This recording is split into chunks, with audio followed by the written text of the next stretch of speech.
Can we get the Incredibles meme of math is math and say hot is hot? Hello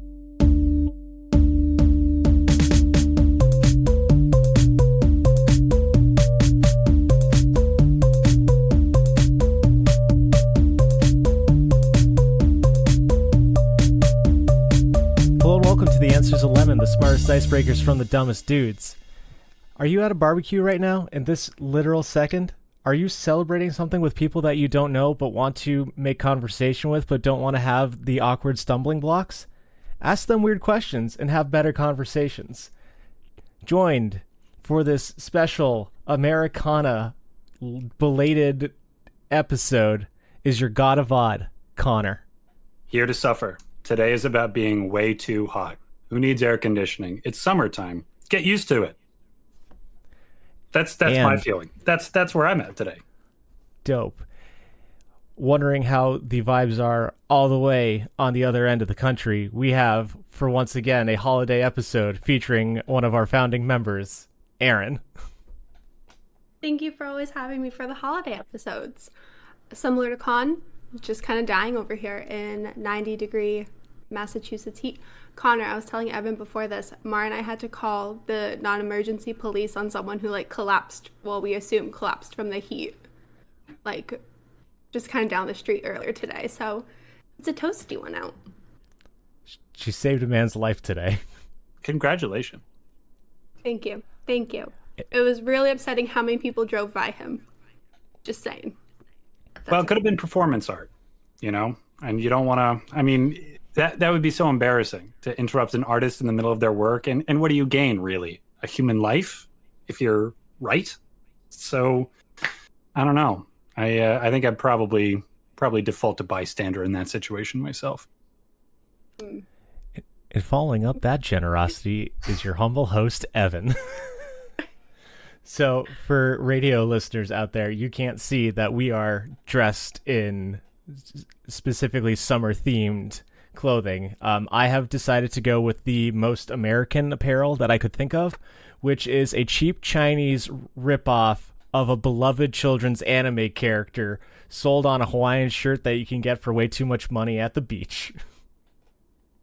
And I'm wearing a Hawaiian shirt that feels the least like silk that any article of clothing that claims to be silk has ever felt. And it's got a big old hole in the armpit. Mine does too! Just to get that relaxed, I don't care at all about my appearance, summer dad vibe complete. Erin, you don't even have armpits in your clothes or on your body. I know, it's too hot for armpits. Not trying to be like a sweaty girl over here. Arguably, you have more armpits with the tank top than Evan and I do. I guess my armpits are a bit more exposed. Your sleeves are all armpit. Nothing but. All right, I'm going to just get right into it. Let's start with our most important first question of the day. And as usual, we'll start with our guest, Erin. How have you been since... When were you on the podcast last? We didn't do a St. Patrick's Day episode, did we? No. I think it was Valentine's Day. Didn't. Yeah. Valentine's Day. I've been good. Summer's been good. I was telling you guys earlier, I'm currently planning for a little Irish road trip next month, so wish me luck driving on the wrong side of the road because I can't have Mar do it the entire time. Good luck. So, more to come on that. But It's been fun. I think it's been a good summer so far. Lots of beach time, been reading a lot, been kind of just hanging out. A little too hot to cook, so starting to make lots of heavy, dense bean salads, even though I hate beans, but good source of fiber and protein and some good veggies. But and you've been literally hanging out in your hammock. I have. So Connor, we have a hammock on our little back patio. That's not even a real patio. Oh, that's living. It's so nice. And especially we have summer Fridays at work, so I'm done at 1. And if I don't have anything specific I need to do that day, I just go sit in the hammock for hours and read. And it's the best. I never thought I'd be a hammock girl, but I am obsessed with it. What you been reading lately in that comfy hammock? Living the summer life. So lots of classic like little summer romances. But you always gotta switch it up a little bit. Mar and I, this isn't actually like a hammock read, but this is our most current audiobook read since Spotify has audiobooks now. We're reading The Midnight Feast by Lucy Foley, I believe is her name. And it's like a murder mystery, who died, who done it. Cool. So that's been very fun. It's been a pretty good book. And it's like pretty captivating too, because I feel like audiobooks are hard because I don't pay great attention to things. Shocker. But she jumps timelines a lot and jumps point of views every other chapter. It's like kind of cycling through maybe like 5 different POVs. That's a lot. So because it moves around so much, you really have to pay attention. So I feel like it's a good audiobook if you tend to zone out. It sounds like the TikTok of audiobooks. Just really brief snippets from all over the place coming at you. Follow us Honestly, at the answers 11. But no, it's been good. And each chapter is like, I think the longest one has been like 12 minutes. So they are like short little like TikTok snippets. That's right. Yeah, I'm so tired of all the authors out there, all the book snobs who are like, TikTok's ruining the youth. Your lack of keeping up with the times is what's ruining the youth. Steal the TikTok technology. The technology. It's yours for the taking. Before you have a stroke, how have you been, Connor? Holy cow. Are you alive? Are you dying in front of me here? I am going to slowly turn into a puddle over the course of this recording because I have turned off the air conditioning because I suffer from my art. You're a beautiful man. Thank you. Not for long, I'm not. Soon I'm going to be a damp mess. Aside from being very hot, because it's summer and it's so gosh diggity dang hot, things are going all right. Life's pretty solid. Went to a beer fest for the first time in a while, not so long ago. Got a little silly, and like I've as of reaching my 30s, I think I've reached a very sharp delineation between a pleasant drinking experience and an unpleasant drinking experience. When it is pleasant, it's fun and happy and a little giddy, the way that it always was when you were in your 20s. When it's unpleasant, you're just sleepy all day. Day drinking is more just like needing a nap, but not being able to have one. Yeah, it's no fun. But not always. Sometimes my liver forgets how decrepit we're becoming and treats me to a fun, happy buzz. And that's what the beer fest was, fortunately. Nice. I'm glad to hear that. Yeah. I know since reaching my 30s, I've just cut out the middleman, and I've started drinking alcohol without the booze in it. You literally cut out the middle chemical. We'll workshop it. Get that one in post, Evan. Yeah, it's fine. But yeah, no. How are you? How is your non-alcoholic lifestyle treating you? It's fine as ever. I haven't been making the most of the summertime, but that's just mostly because Leah has been making the most of the summertime, and she, fucked off to Cape Cod to have a lovely beach time, and I stayed home. So the thing that I have to recommend, kind of going with Erin's who did it, who done it kind of thing, I bought on the Steam Summer Sale and then proceeded to beat in a sitting a detective game called Tangle Tower. Ooh, tell me about it. I'd buy it. It's $3. It was 8 hours of my life that I couldn't be happier that I spent. Art style, unique and gorgeous. Like, everybody has a very unique silhouette. The animation is really expressive and bouncy, but also like kind of wiggly. Is really fun. There's a bunch of bold colors.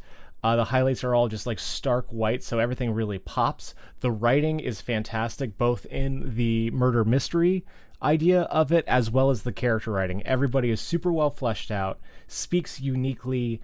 The voice direction is great. The music's really solid. I cannot recommend this game highly enough. I was cackling. I was invested. I was curious.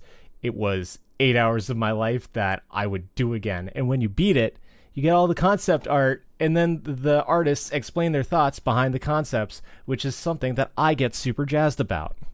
Man, I can't wait until we get a good following and you can sell the shit out of your soul because you really talk up a video game. As soon as somebody's willing to pay us for that, can you imagine? I feel like that's top quality endorsement, like really top shelf. And if we can bottle that and sell it to the people who sell their video games, we retire young. We're already old. Shit. You're 31. Shut up. The lesson's the joke, Erin. You're 31. No. I feel so strongly about you guys not being old because I can't be old anytime soon. And I freaked out to mar this stupid book that we're reading. There's a 19-year-old boy who just makes out with this older woman at a hotel. Yep. Good for him. And this is how he's describing her. An older woman. And he's she's kind of hot, for an older woman. And Ouch. It was very much that kind of, she's fucking 2 years older than me. She is 30 in this book. No. And I was I mean, you can't be an older woman at 30. To be fair, teenagers are still literal babies. Their brains aren't done forming yet. I know when we're all that age, we think anybody 2 years older than us are oh my god, you monster.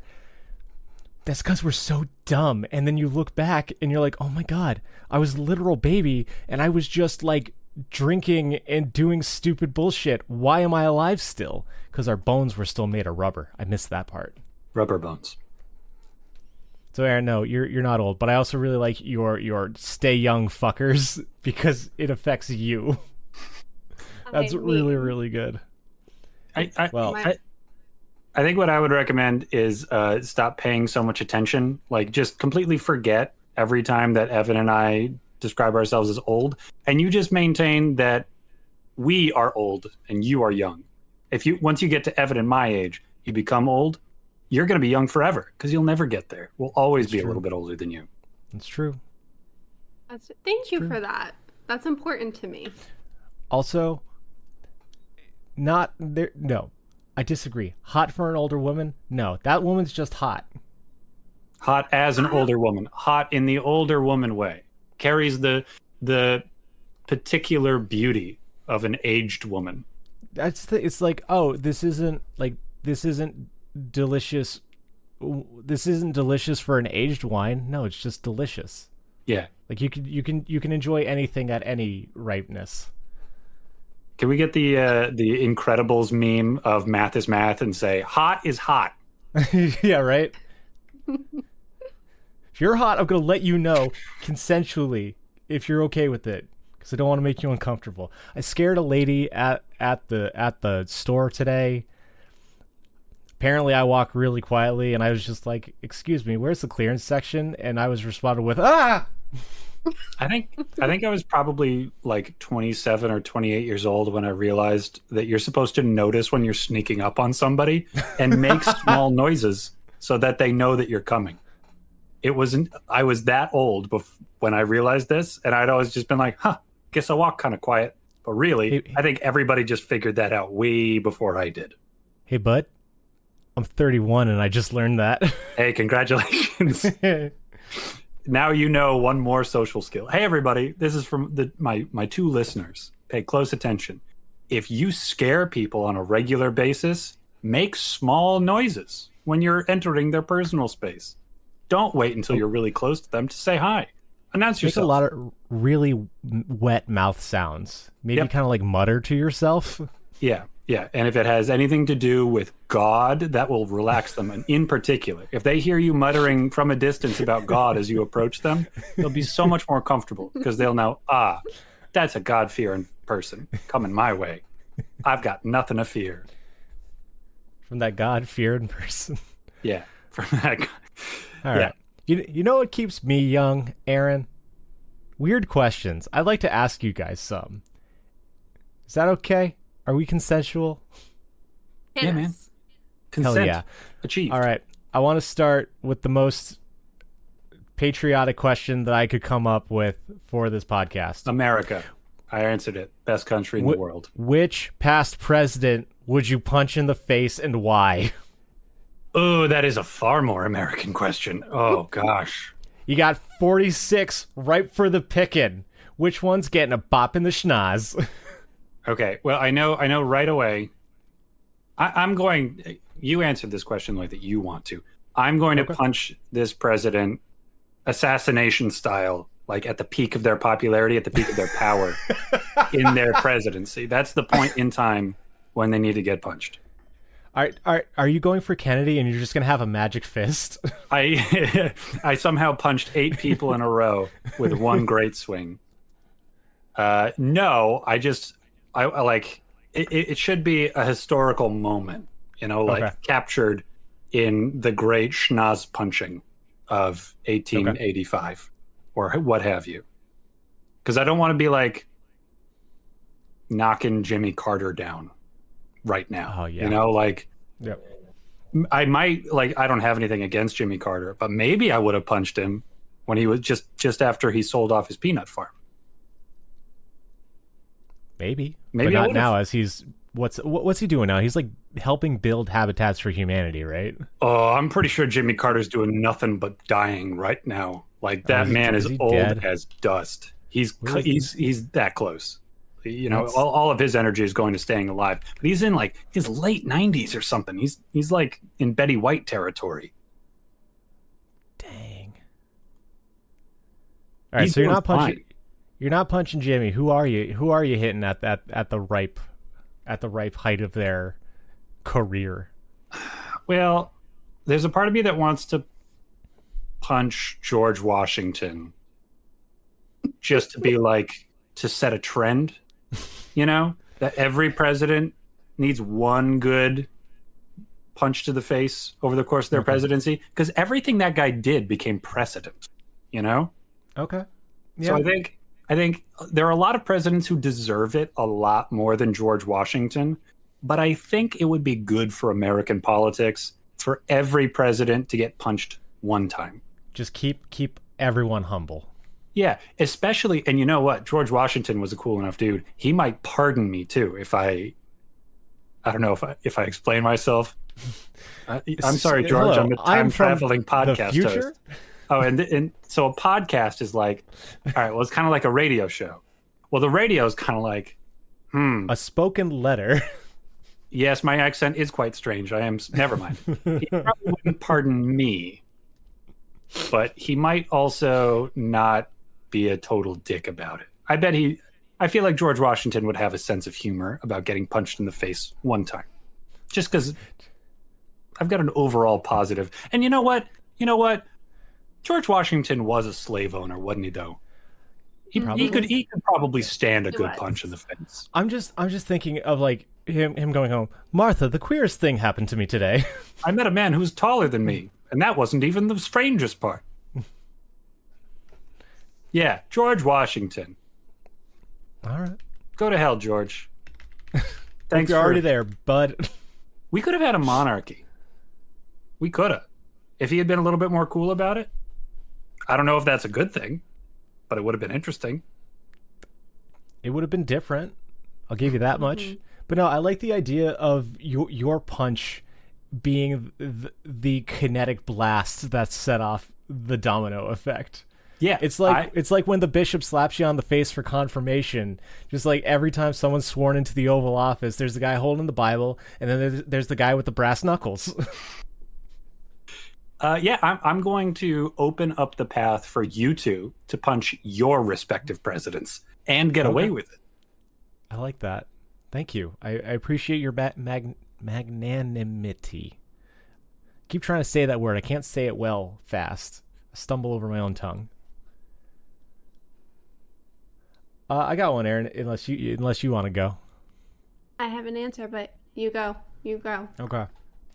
I've been thinking. It's like, let's be real. I'm a little bitch. I don't want a president who's gonna throw hands. So like, you're not taking it to Andrew Jackson. I'm not taking it Andrew Jackson. Theodore Roosevelt is gonna wipe the floor with me with his Rough Riders. Hell, I think even like current day President Barack Obama will just get into that that wide fighting stance that you see on all those GIFs. I'm like, oh man, he's gonna kick my ass. Yeah, that dude, he stays in shape. He takes care of it. So I am going to I was thinking about this, and I would like to throw a punch that changes the course of history. And I'm just gonna just sock the shit out of Big Abe Lincoln. Really? Of all the presidents, you're going to go for the second most famous one after the one that after the first most famous one. Yeah, no. Thought of this separately. We come to these podcasts not discussing shit, and it's like, all right, apparently you and me, we're doing big one too. Yeah, no, I want to hit Abe Lincoln, knock that fucking stovepipe hat right off his Frankensteinish big ol' head. That's right. If Evan's got anything to say about it, there will be a dent on every penny from then forward. As he is getting into the carriage to go to that theater, I'm going to knock him right on his ass, and then they miss the showing. And then, what's that in the rafters? A John Wilkes Booth with a gun? Arrested. The South will lose again, bitch. That became a lot more generous and a lot more warm-hearted in intention than I thought it was going to be. I was thinking like, what could be funny, what could be fun, and I'm like, wait, no, I have a power here. Like, I could change the course of history with a punch. And I think Abe Lincoln is my easiest one to do. That's, when I said I wanted to change history by punching a president, I just wanted to open the door for more president punching. Good for you, Evan. Good for you. Yeah, I'm not looking for praise. This is a selfish punch. This is a punch for me. Just because it's helping other people doesn't mean it's for them. I am serving myself first and foremost. You realize you might become the new John Wilkes Booth. By reputation, you might take his place. If I haven't been effective in my mission and making sure that president punching just happens once a term or so, you could become known as the rapscallion who punched Lincoln. What is the road to hell paved with? Good intentions. But good intentions. Good intentions. Some of us need to become the villain to be the hero. You take on a great risk. I say this is more selfless than you want to profess. I mean, here's the thing. They're not going to be like, oh, wait, that's the guy who was alive 300 years ago. What? Let's go beat him up. Maybe. Strange motley robed gentleman. I'll tell you, though, if your mission is to punch a president who's not going to throw hands right back at you, Lincoln, I do not think is a good call. I don't know what his, strength was, but dude was known for axe swinging, certainly at some point in his life. I'm sure there's a reason that John Wilkes Booth used a gun to kill him instead of beating him to death with a lead pipe. And one of those reasons might have been 2 or 3 swings might not have taken old Lincoln down. That's fair. That is a good point. But that's also why I was doing it while he was getting in the carriage. Mm-hmm. So as soon as he's down, I'm running back into them woods. Supposedly where my time machine is at, so I can quickly fuck off.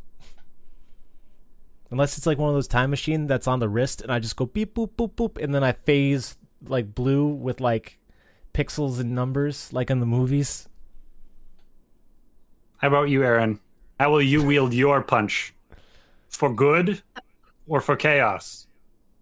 Both are allowed. Both. I feel like maybe both. Good choice. Yes. I will take a president Erin. Yes. Sock it to me. LOL. I'm going for Andrew Jackson. Bitch Nice. deserves to be laid out. There we go. And with my over-inflated sense of confidence, I think I could take him, and I think I'm scrappy enough to get away without him landing shit on me. So I would love to punch him in the face. I think he would shoot a woman. I don't know if he would punch a woman.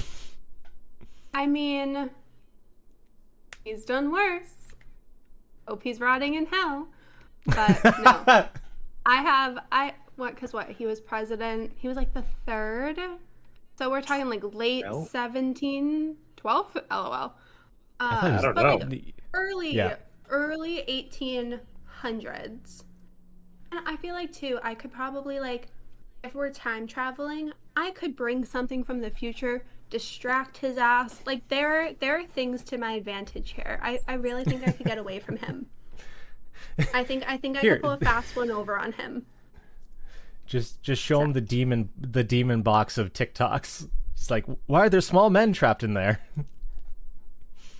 And just for the sake of our listeners, Erin, Evan and I, of course, know all about Andrew Jackson because we did a joint project on him in high school. But why is it that you hate Andrew Jackson so much? Most people know him as the guy on the 20. Pretty much all the crimes against like women and his slaves that he committed.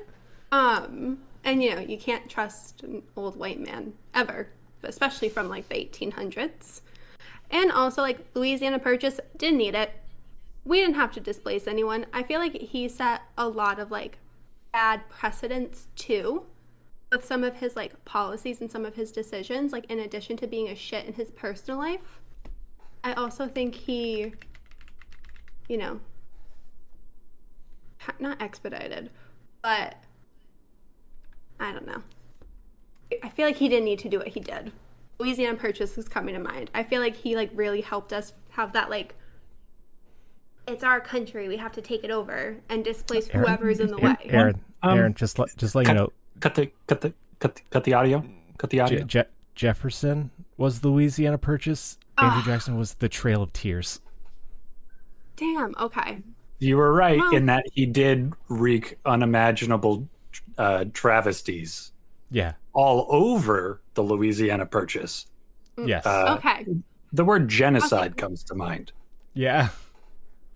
But buying all that land, I mean, not on him anyway. It's okay. You're going to punch Jackson so hard Jefferson feels it when he wakes up in the morning. Back in time. I don't know presidents. I was like, am I on the right one? I must be on. I don't know. You did pick the right one in terms of an unforgivable, horrible villain of a man. Yes. For sure. Okay. To punch. Slay. Cool. This is all staying in.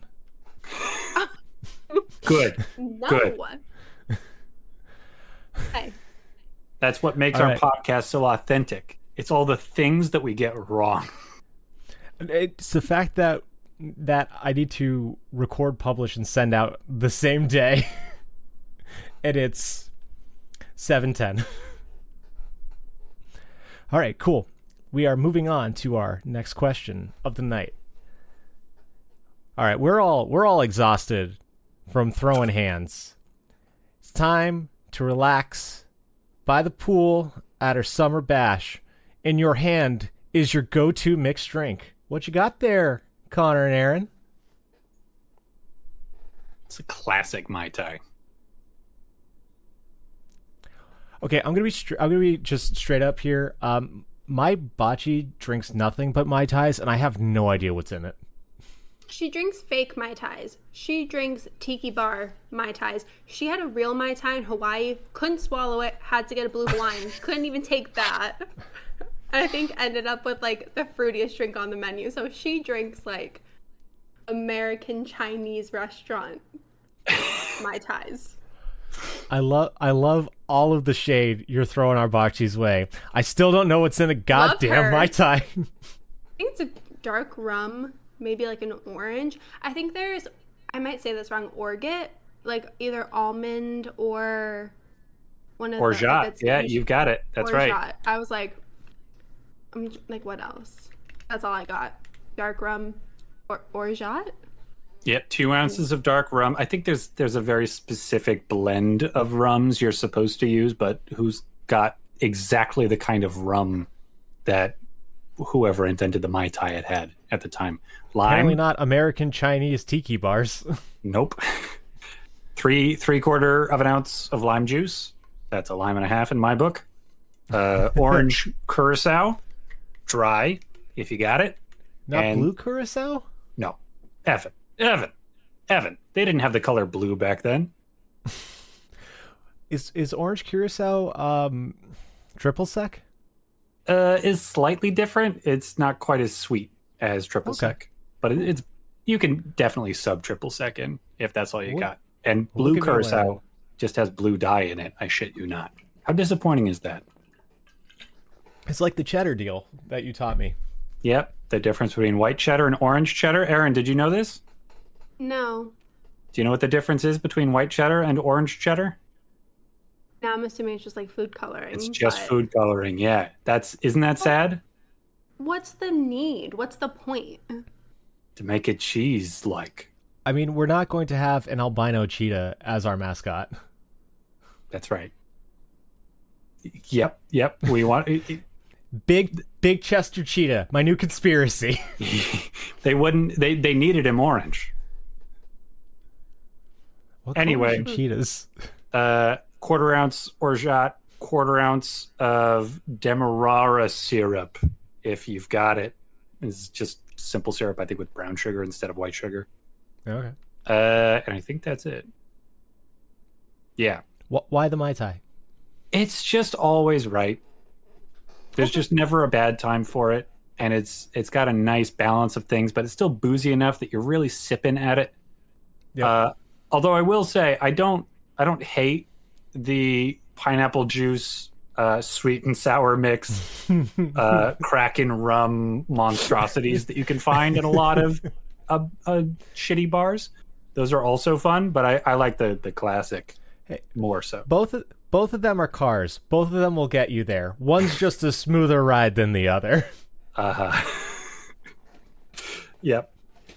So that's me. That's ideally in a skull glass.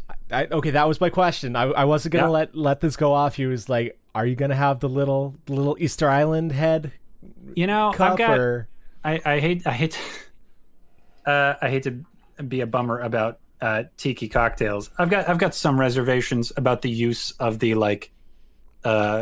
generically Polynesian heads, especially because the word tiki is a Maori term for God. It's part of long time ago religion. I don't know that there's a whole lot of folks who get really all that upset about tiki culture, so I don't want to be some white guy who tells everybody else what the Maori business is, because certainly I'm not in that position. But I just feel a little iffy about the heads, because that's all wrapped up in long standing tradition. So I go skull, glass skull, lots of crushed ice, metal straw.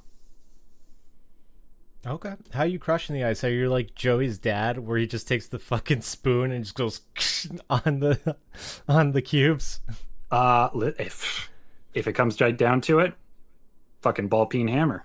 That's what it takes. Oh yeah. If I don't have a fridge there to do all the crushed icing for me, then look at me, mister. I have a fridge that does ice. Ooh, I've got money. I grew up with the fridge with the water that come right out and the two type of ice. Money. Growing up wealthy. We had to go to the gas station to buy our ice, and then we would throw it on the ground. I was accustomed to a certain lifestyle, and that included all the ice I could handle. Crushed, not crushed. You decide. No, honestly, no joke though. I remember one of the first times that the Chica family was having a party, and Uncle's like, "Evan, you get to crush the ice today." He's like, "You just throw it on the ground." I'm like, "Hell yeah!" Was that like a weird family, Erin? What were you getting to crush the ice? Normal experience. Crushing the ice is the fact that it sounds like it was like a Evan, you're a man now, you can carve the turkey kind of a moment in terms of him getting to handle the ice. That might be a little bit different. It kind of was. You remember it? I never threw ice. Uncle never gave me ice to throw, so I feel like it definitely was like. You're not a man. I was like the men tended the Chica bars. So yes. I mean, to be fair, if ices. I mean, to be fair, if Chuchi went behind there, she wouldn't get up afterwards.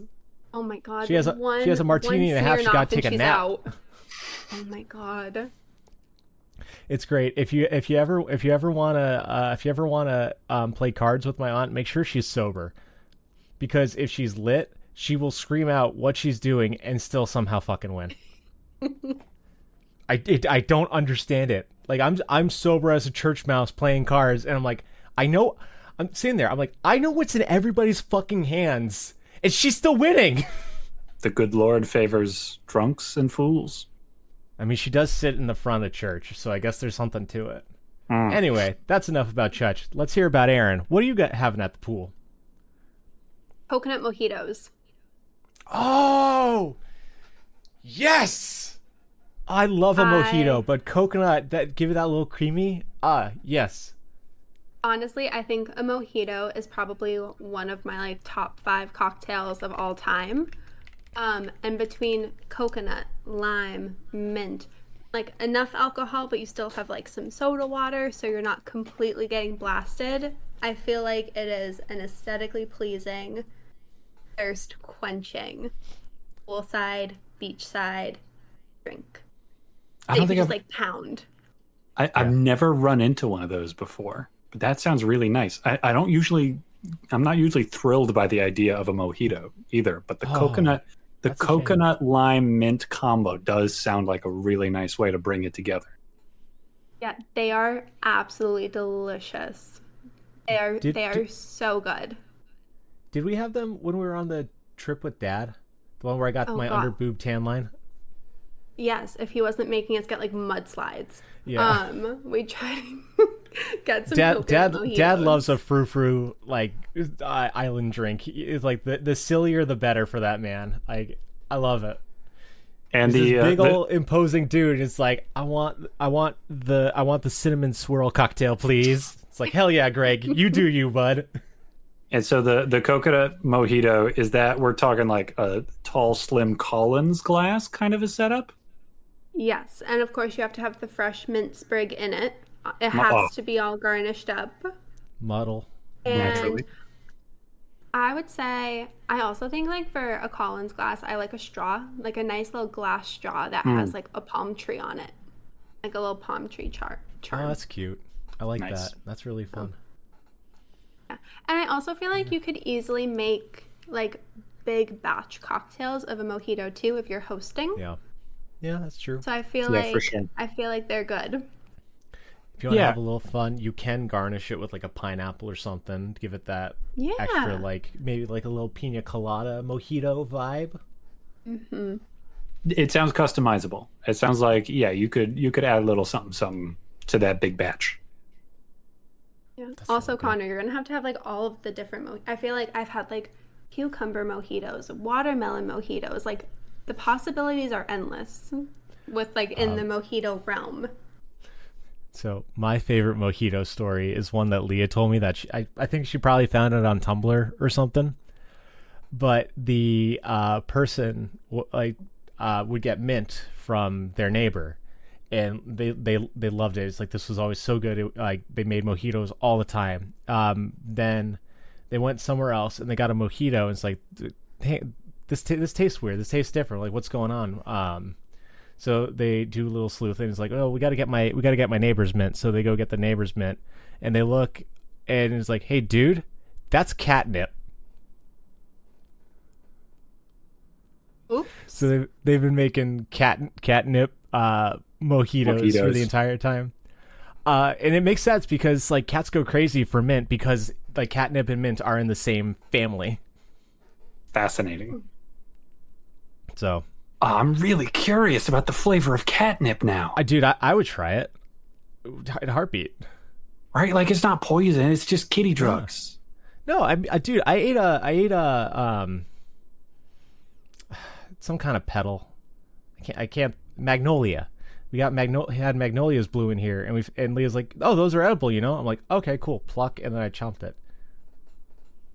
I feel like most flowers are technically edible when you think about it. You gotta try things. Is it not poison? Put it in my mouth. Let me eat it. That's how civilization began. If not for the willingness of weirdos like Evan to eat the things that no one has dared eat before, we wouldn't have known. I just gotta know. I just want to know. But what I want at the pool bash, as we have discussed, I don't drink a lot. Right. As maybe our conversations have shown, I don't really know what goes into alcohol. Which is weird because you were a bartender for quite a while. Yeah, I was also a student in high school. That information's not in my brain anymore. Store it, use it when you no longer need it, throw it away. Then more songs go in your brain. So I've been trying to think of like a cocktail that I would go, and it's not the letter of the law, but it's the spirit of the law, and I'm hoping you guys allow me, because this is the most honest answer that I can come up with, and it's Jell-O shots. It's technically a mixture of things. But is it a drink, my friend? Is it a drink?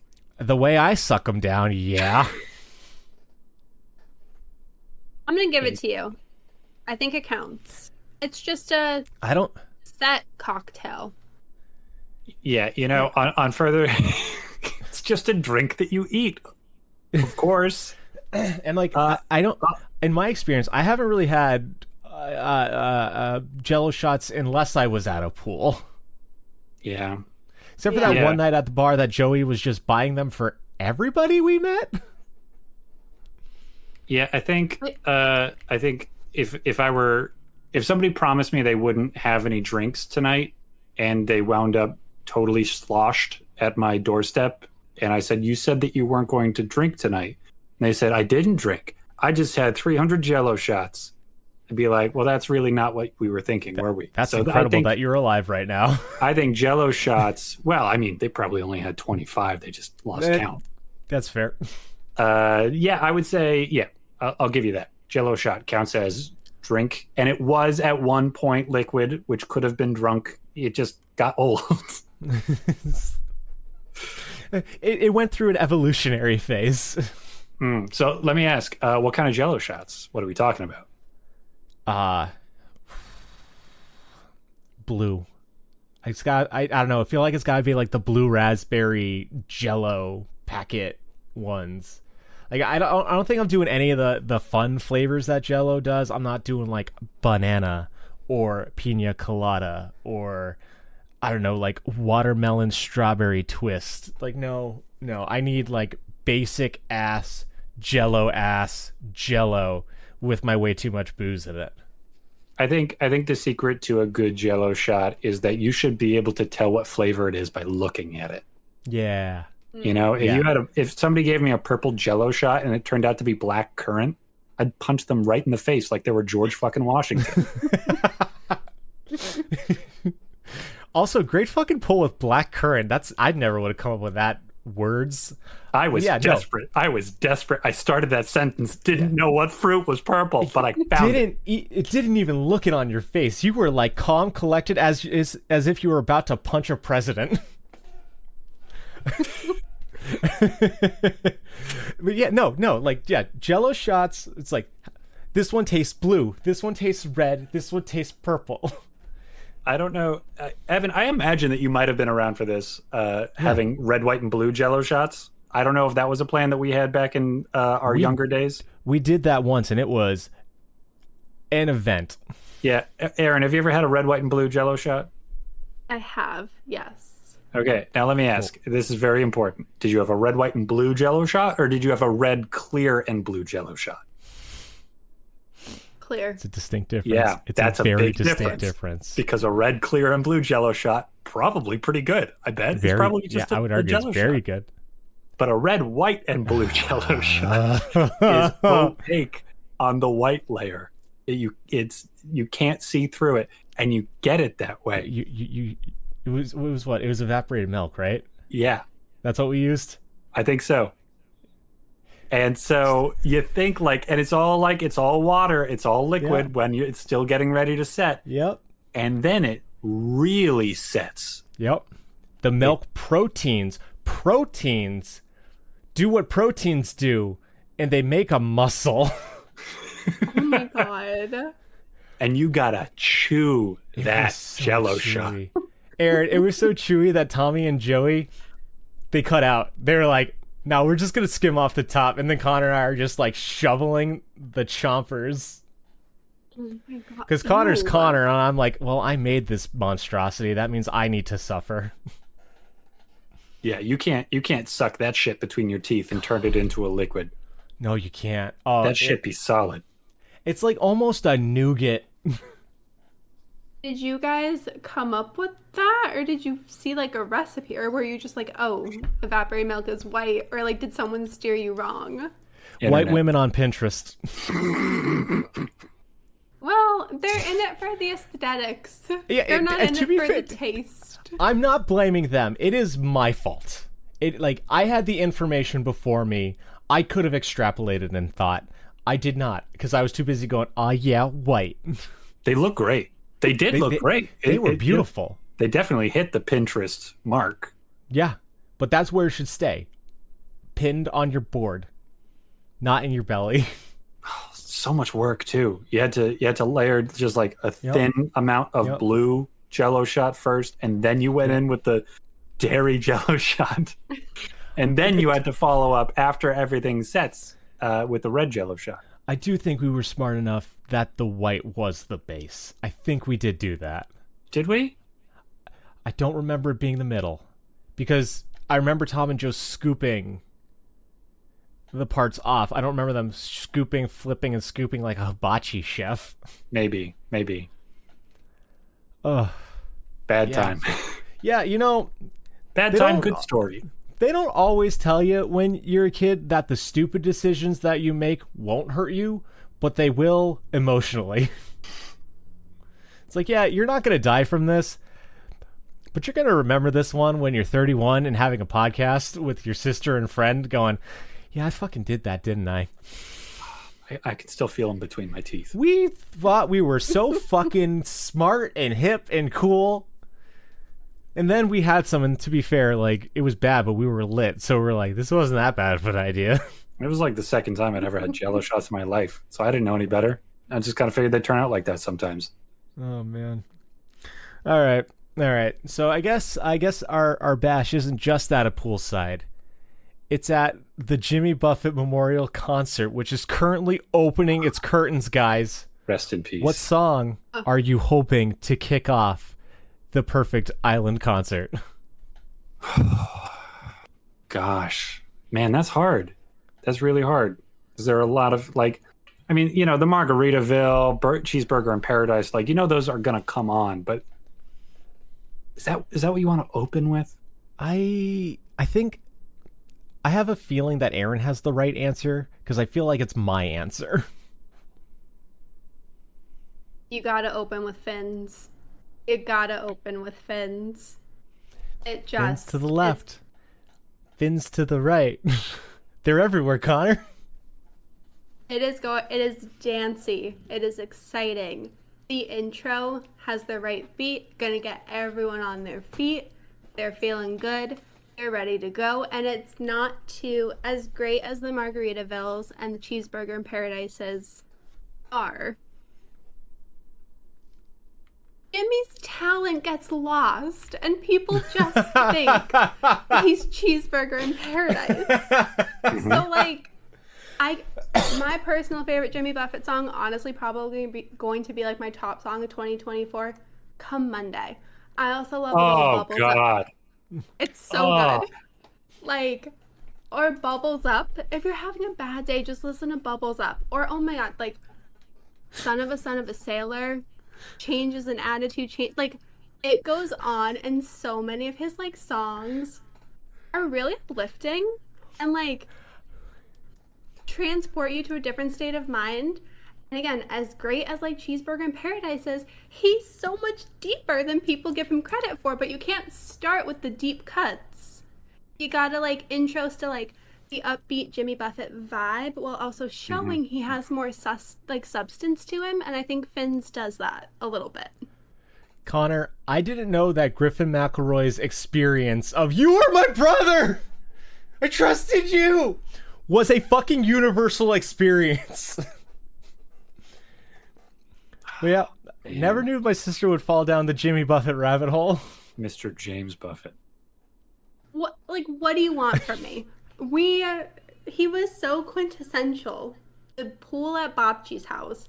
I feel like we just had him on repeat 24/7, and then I think it was like maybe early this year, like February, I was like busy. It was like a bad couple weeks, and I was listening to like my 2,000 liked songs on Spotify, and all of a sudden Come Monday came on. I was like crying. I was like, this was everything I needed and more, and now he's just been on repeat for like legit 6 months. It sounds like Erin had a case of the Mondays. Fucking universal experience, Griffin McElroy. Like, Erin, there is a reason that my understanding of Jimmy Buffett's discography begins and ends with his greatest hits CD that played on repeat at the Chica Pool. That being said, I do agree with you that Finn's is the perfect opener because it has the up-tempo. Because, like, Margaritaville, there's a whole set of places with that namesake, but the song is too down-tempo for an opener. That's why I am going to argue, because I can't pick Finn's because Erin already beat me to it, but my opener is going to be Volcano. Because you're getting everything, this whole show off with a bang. And you don't know where you're gonna go when the volcano I have an idea. I'm assuming it's party time, but I don't know. We'll see how the rest of this concert shakes out. I've got a lot of good vibes because you opened up with a very promising song, Memorial Show. Thank you very much. Okay, all right. Now I hear both of your arguments. Oh, what are you doing? What are you doing to us? You haven't said words yet, but I can hear the fighting in them. Connor, I am not a president. You cannot start swinging so loosely. What I think you have both failed to take into account is that this is a memorial concert. And if the first song doesn't bring an army of parrot heads to tears, it was the wrong choice.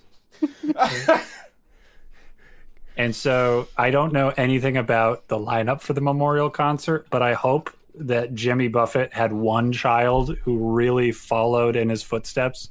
Doesn't even need to have a particularly good voice, but like enough that they're recognizable that when they come on stage with one acoustic guitar, you know that this is someone who's there to like carry the torch forward and just kind of like get things started. The first song that you go with is He Went to Paris.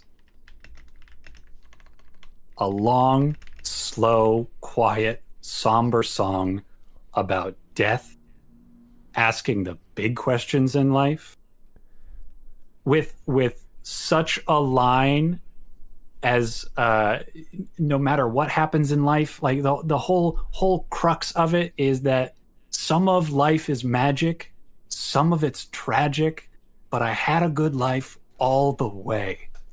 And if you don't feel that it's 5 o'clock in your heart right now, you just don't have one. And then once everybody gets a good, strong cry out, you get it out of the way up front. Goodbye, all that maudlin bullshit. Now it's time for Fins. Now we're having cheeseburgers in paradise. Now we're blowing out our pop top, whatever that line is. Stepped on a pop top. Yeah, blow out your flip flop. Stepped on a pop top. Is that the one where he's like shit faced in the cabana? That'd be Margaritaville. Is that it? Yeah. Again, like I said, I don't know the names of the songs. Like I know Finn's because that was my favorite one. I know the greatest hits when I hear it. I still disagree with you, but I need to give you a lot more credit. You pulled off that answer beautifully. Thank you. If I can't be right, at least I can be wrong with style. All right. Yeah. Either way, this is going to be a fun concert to attend because, again, I want to see some parrot heads be parrot heads. One of the most upsetting things my father has ever told me was... I know, I bring this up all the time. It's like, oh, Ev, would you ever want to go see Jimmy Buffett with me? Like, yeah, Dad, of course I would. I didn't think you were going to say that. What do you mean? Oh, I had the tickets in my hand, and I said, Evan's not going to want to go to Jimmy Buffett with me. I'm like, have you ever met me? What are you my doing dude? with the tickets? Oh, he just let him expire on Ticketmaster. Someone else. What the fuck? I know. To go like, fucking dance to some island with this fucking light. To some tunes. Listen to watch some parrot heads be parrot heads. It's just like it was proof that my father does not know who I am. Or your sister, for that matter. He could have given you both the tickets. Like, hello. But like the thing that bothers me, I mean, besides like obviously never getting the chance to see Jimmy Buffett, because that would have been tight, is like our father loves Jimmy Buffett so much. Oh my god. That like, I mean, obviously Jimmy passed, R.I.P. Yep. It was like his one and only chance, because he had never seen him, his like one and only chance. I'm like, you buy the tickets and ask questions later. You figure out who you're taking later. Because I feel like Jimmy Buffett could be like our dad's answer to like, who would you love to see that you never can? Yeah. It might be Jimmy. Man, I didn't know that he was that big of a Jimmy Buffett fan. Dude, I remember, that makes that story so much sadder. We went to some place, I think it was Puerto Rico, when we were kids, and we were on some nautical vessel of some sort. And I just remember standing by my dad, and he just like walks up to the captain and is like, "Hey man, why aren't you playing any Buffett?" That's excellent. Yeah, I was just like, and then, it was real good because the guy was like, "Oh, you know, it's like I used to, but you know, you get tired of listening to the same thing all the time." And the look on his face was, "I'm so fucking sick of that guy, man." And Dad's just like, "I'm on a boat right now. Why am I not listening to Buffett?" Remember the fish someone got him that like played Cheeseburger in Paradise or something? Oh my god, that fucking thing. He had like a singing bass fish, but it played Jimmy. Like it never got hung up. It just stayed in like my jaw juice closet until like 2 weeks in the summer, where randomly it would like resurface and it would just kind of like live on a table, and people would randomly just like play the bass. Because I think Brett would find it and like keep playing it. Because like Brett always liked to like go into closets and like find random shit. And loved a button. He like loved like a snow globe, or like loved a animatronic, or like loved something that came to life that you had to like bring. But big fan of gloves, like different types of like gloves. Like accessories, whether that's for the body or for the household. He was really really fond of that kind of stuff. Like I mean, to be fair, he's a very well put together young man. Like he likes making things neat and look good. So I guess that started as a kid with singing Jimmy Buffett bass. It would make anything look good. I gotta say it's a very tight coin flip for like a boy in his late childhood to come into your home and rifle around in your stuff, and he just turns out he's just decorating. That's really cool. That would be great, because like every like 999 out of 1,000 times that happens, that's a young reprobate who wants your loose change and that's the best situation. Or somebody feels like, you know, this wall needs a little something. I mean, Bocce has him decorate for every holiday. I don't know if she even asks him. I think he just does it. He just does it. He's always had like an eye for it. Yeah. Cool. Because otherwise, he does it's a a very good job too. Sneaky back alley kind of a habit to just rustle through people's closets when you go to visit their home. It's like rifling through someone's medicine cabinet kind of behavior. I mean, to be fair, when Erin and I do that, we just grab the thing and go, "Person, we're stealing this." I'm like, I've gone through a lot of like cabinets and closets in my day, but not for nefarious reasons. But I feel like it's totally okay when you do it. It's fine because reasons. I mean, yeah. No, I feel like the closet with the singing bass, it was like a catch-all. It had the candy, it had the cough drops, it had the playing cards, it had the coins for gambling, plumbing specifically stuff, pennies.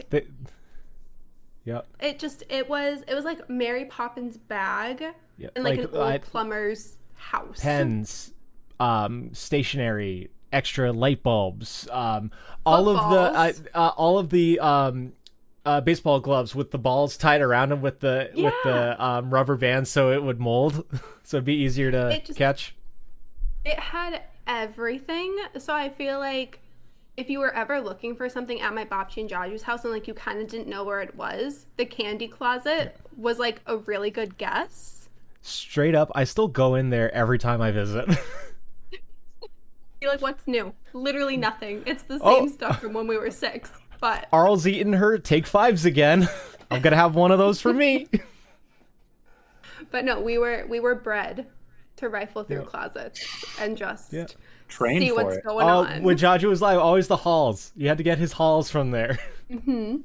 Oh my god, and they would be like, because they were just in a dark, damp closet, like they'd be so stuck together or like so sticky. They were like years old, and he'd be like, "This is great, thank you so much." And I'm like, "You're welcome."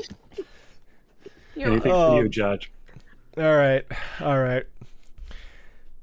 We end as we begin, not with punching presidents, but with the idea of Americana. And I have somber news for you two. The bald eagle is retiring. Which animal are you choosing from the Noah's Ark Auditioning Group LLC for the next American symbol?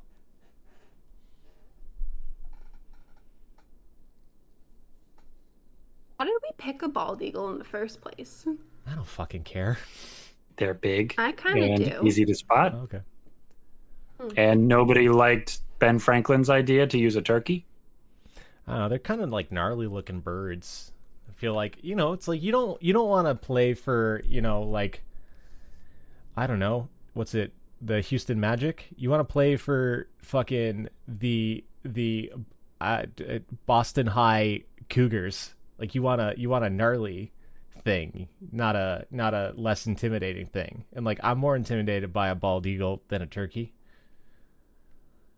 Unless the tom is leading all of the hens, then I do not fuck with that thing. Like I got fucking chased down by a tom that was protecting its hens on our front yard one time, and that thing fucking moved. I believe it. I bet it got really big all at once also. Yep. And it was not small to begin with. Mm-hmm.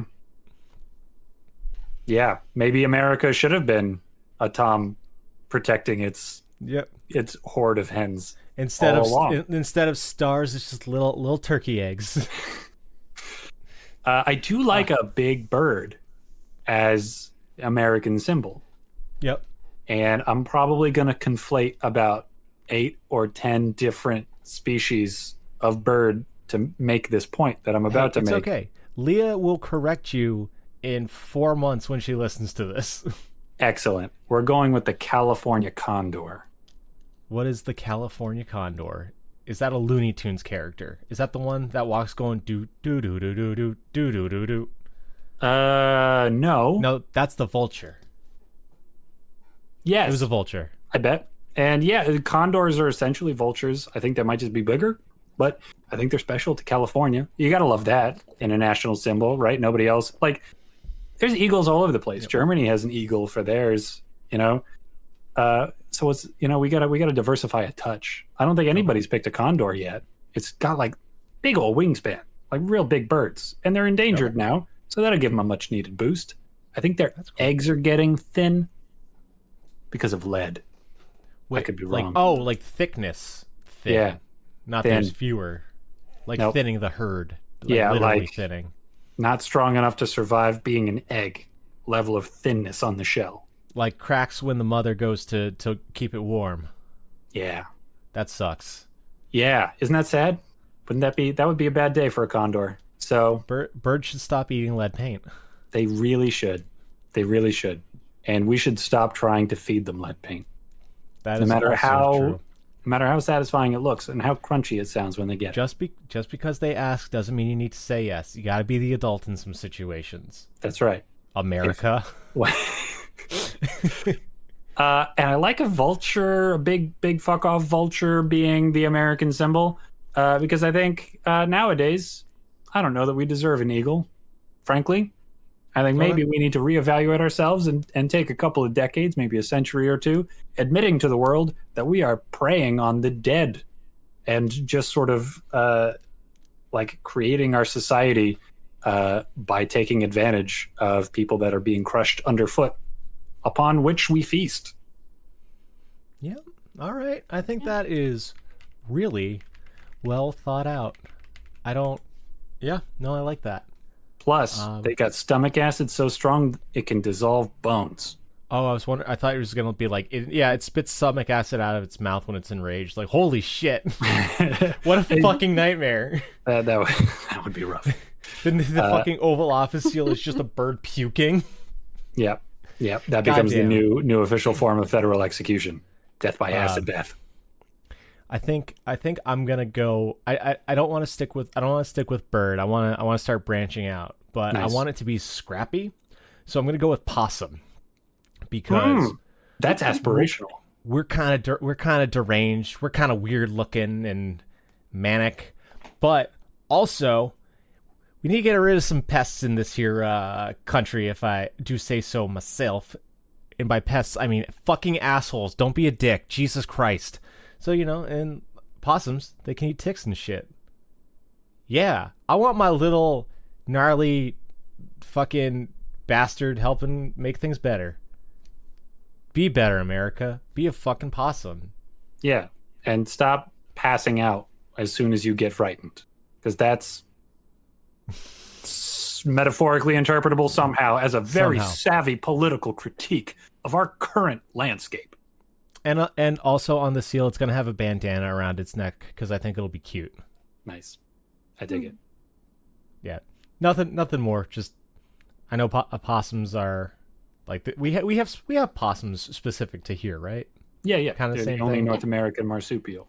Yeah, and they're important for reasons, and I know people are fond of them. So I feel like in this fucking America's animal idol, vote in on your telephones. People would be booping for the possum, especially with a bandana around its neck because it's cute. I dig it. Fierce but cute. America. I got nothing, man. The heat's fucking getting to me. I'm so goddamn tired now. I'm sorry. Erin, quick, salvage us. Take us home. I can't because I don't have a good answer. The first thought I had was just like a big cat. And then I was like... Just like one of, like, not even a specific cat, just like one of those medieval drawings of a cat with like a man face. Honestly, kind of, yeah. I didn't get anything. I was just like running through my big cat knowledge in my head, which is not a lot. And I was like, tiger, cougar, panther, lion. I could take any of them. I just like was picturing like an updated seal where maybe you have like a big cat kind of like crawling from like behind like the flag, and you have like some like ripples in the flag, and I was like kind of picturing just like visually like a cool new seal, but like that's all I got. You can have the flag have the claw marks on it. Yeah. And then in those claw marks are more American flags. The American flag is bleeding. More American flags. Like those dudes who get like the bear claws on their arms, but in the arms is the American flag. No. These colors. How do you really feel, Erin? But similar to you guys, I don't think America is cool enough for a big cat. Yeah. So it doesn't feel quite right, but I thought it would look dope kind of wrapped up in a flag and making that the new seal. So that's all that really matters. And like maybe it could be like a cool like, I don't know, it doesn't have to be real, it's my fake country flag. Maybe like a cool like, fuck yeah, raveny blue type of like panther or something, so like he kind of goes with all of it, but he's not just like normal color. I'm just, again, visually I'm gonna go with like a deep like, he looks like he has black fur in some light, but like in like bright light, it has like a bluish tint. I'm going with that. I love that. I want a blue panther as our. That's really good. Is your panther holding anything like the bird's got in its talons? No. Because usually, yeah, we get arrows and olive branch. That's kind of contradictory, huh? Yeah, I was like, yeah. when was the last time we extended an olive branch? Not in my lifetime, at least. But All right. Well, I'll give you some time to figure out what Blue Panther would have, because Condor is carrying bones just to really sell it and get the pirate community behind the flag, as like behind this as a symbol. Bones and also bomb pops. Yeah. Ooh, very good. Very good. Is the bomb pop melting at all? Are there any drips? Yes, but only on fancy occasions. That flag with the melting bomb pop is only used on very specifically sanctioned events, like death of a president. It's the 4th of July. Gosh, it's a real scorcher out there. It's America's tears. I love it. What about you, Evan? Does your possum have anything aside from the bandana? No, it's got the bandana around its neck, but it's got that kind of like screaming pose that you see on a lot of art. And there's trash strewn about. There's like a fucked up burger and like just some crumpled up paper and stuff. But there is a lit cigarette by its front paw. By its front paw. Yeah. As in, has it rejected the cigarette, or is it pretending that it doesn't smoke? It's been startled. That's why it's in that pose, and it's acting like, oh, I don't know. I gave it up. I swear. I am leaving it for interpretation for that fact. Like, it is close enough that it's like, yeah, this thing could have been smoking that, but was it? Yeah, that's true art for sure. Take from it what you will. How about you, Erin? Panther paws. Panther paws.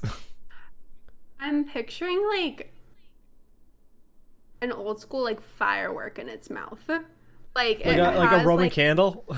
Yeah, and there's like it's just the very very like bottom of the thread is lit, so it's like danger, but he could still like throw it at you, and like he has enough time to make his decision. But I just picture him like moving with a Roman candle in his mouth, being like, "Am I gonna blow up or am I gonna fuck you up?" So, Erin, I think you're just describing the Black Cat fireworks logo for the mail-in catalog that Dad would get when we were younger. Am I copywriting? I don't know. Black Cat, clickety clack. Oh no, it's just screaming. It's just screaming. The logo's just screaming. You're safe. You have your own non-derivative. Big cat. I always associated him with Phantom fireworks, not Black Cat fireworks. Oh, I don't know. Yeah, no, you're right. Why do I know Black Cat, Big Cat? Anyway, but yeah, I like your fireworks. Your fireworks is a good addition. I think Black Cat might have the thing you throw on the ground. Oh, those poppers? I think they might have the poppers. Those are fun. You get them for $0.25, and then you'd make everybody at the house mad at you. Because the little trash bits that get left behind, they stay there forever. Yeah. Dope. I like, honestly, I'm going to be straight up, I like all of our options better than what we currently have. I'm into it. I would be happy with any of them. I like the choose your own adventure nature of an imaginary panther. Yeah. Anybody can decide what this cat's about. It's like one of those magic mirrors. It's like the specific type of cat that you see is based on your soul. That's right. The next 150 years of American foreign policy will determine what the Blue Panther is. Neat. That's fun. I like how far you took it, Erin. That's a good way of going. This was a good escalation route, I would argue. And I was like, I just said the first animal that popped into my head. Glad it seemed but more speaking thought of the out way than it was. Escalate. We've made it to the end of our podcast. You didn't need to listen this far, but you did, and we appreciate it. If you want to get your own questions asked, answered, or any random stuff just sent to your God of Odd and his compatriots, you can hit us with an email at lemonanswers@gmail.com. That is lemonanswers@gmail.com. Want to hang out with us on social media? Do you want to see us not post as often as recommended by marketing agencies across the world? catch us on all the social medias at The Answer is a Lemon. Or don't. That's okay. It's up to you. Yeah, ain't a cop. All I know is that we love you. Bye. Boy.